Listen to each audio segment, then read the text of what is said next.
বন্ধু বান্ধৱীসকল এইফালে ৰাতিৰ সাজৰ কাৰণে যোগাৰ কৰি আছোঁ দেই। আজি বাৰু গাহৰি মাংস আজি মানে হাজবেণ্ডে চব কৰিছে আৰু অথনিয়ে মানে সেই মেৰিনেট কৰি থৈ দিছিলে, তাৰ পৰা এতিয়া সেই বনাই আছে আৰু এইয়া তেল দিয়া নাই পিছে দেই। আমি বাৰু গাহৰি মাংস বনালে তেল ব্যৱহাৰ নকৰোঁৱেই, মানে গাহৰিতে তেল ওলাই যে আকৌ মানে এক্সট্ৰাকৈ তেল দিব নালাগে।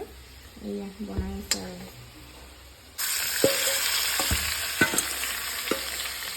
মাজে মাজে মই লৰাই দিছোঁ আৰু মাংসখিনি। হাজবেণ্ডে বাৰু চব কৰিছে দেই, কিন্তু লৰাইহে দিছোঁ আৰু মই।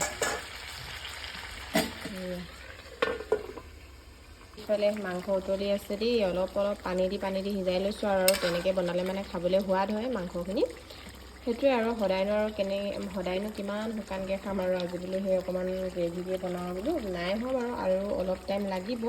আৰু আজি কোনে কি ৰান্ধিলে জনাব। তাকে আৰু গৰমো উঠিছে, ইমান গৰম উঠিছে নহয়। গৰমত ভাতটো বনাবই লাগিব, আমি খাবই লাগিব নহয় জানো। সেয়াই আৰু আজিলৈ বাই বাই, গুড নাইট। আকৌ কাইলৈ লগ পাম, বাই বাই।